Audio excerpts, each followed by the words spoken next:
Spanish and Portuguese come from Latin, right? So what am I on about with the title of this video?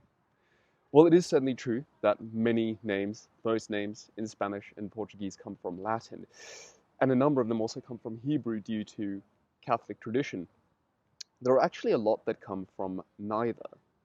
Think about Gonzalo, Alfonso, Rodrigo, Álvaro. Who could ever forget about Fernando? Obviously, I think about Fernando Torres. Well, all of these are actually Visigothic noble names. In a previous video, I discussed how the Visigoths ruled Spain for approximately minimum of 3 centuries. But there's actually something really interesting about this. So Visigothic, like many Germanic languages, had a possessive suffix. That's a morpheme that we add to the end of a word to express possession. So, like in many other Germanic languages, you would have some kind of variation of es. Think about how in English, if I want to express possession, I'd put an apostrophe s, right? I'd say John's book foils war. Well, that apostrophe s is actually a short for ess. It turns out that Spanish actually has a similar thing due to its Visigothic origins, or its Visigothic influences. They had ez. If you take that, though, and you tack it on to some of the names that we've already looked at, something interesting comes as a consequence. Take Gonzalo, add ez, we get González. Alfonso, Alfonse. Rodrigo, Rodríguez. Álvaro, Álvarez. Fernando, Fernández. Originally, what this actually meant was that whoever had that surname was the son or daughter of a Gonzalo, an Alfonso, a Rodrigo, an Álvaro, Fernando, etc. No? For example, Maria González would be Maria, daughter of Gonzalo. So this is future me intervening to save myself from destruction at the hands of the internet's linguistic erudites, whom I greatly appreciate.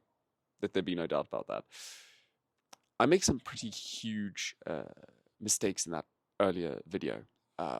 Well, rather, let me put it this way. I'm a little bit overly enthusiastic about a hypothesis that doesn't have a lot of proof behind it. So this idea that the EZ or ES in Portuguese ending to Iberian surnames comes from the East Germanic suffix, possessive suffix, is not an opinion that's largely supported by consensus amongst historical linguists.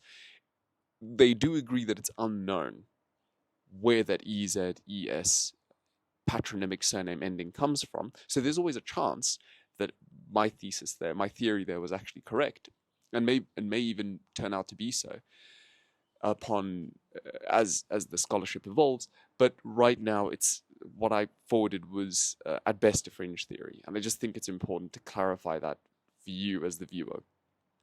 There was a second mistake I made as well, which was that I mentioned Alfonseth as a surname. It's a very rare surname. I don't think I've ever heard an Alfonseth. I've never read about an Alfonseth. I may be wrong. So if I am, please let me know in the comments below. I actually would appreciate to hear about that, because that's not a name I really have seen in surname form. Then finally, the last point I wanted to make is this: what I've just said now does not mean that the East Germanic didn't have a suffix that looked exactly like the EZ, ES ending. In reality, it's highly likely it did have something very, very similar.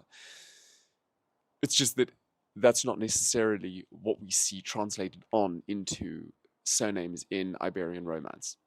Wanted to clarify all these things. Thank you very much for watching, and please like, comment, subscribe, share, everything. Thank you.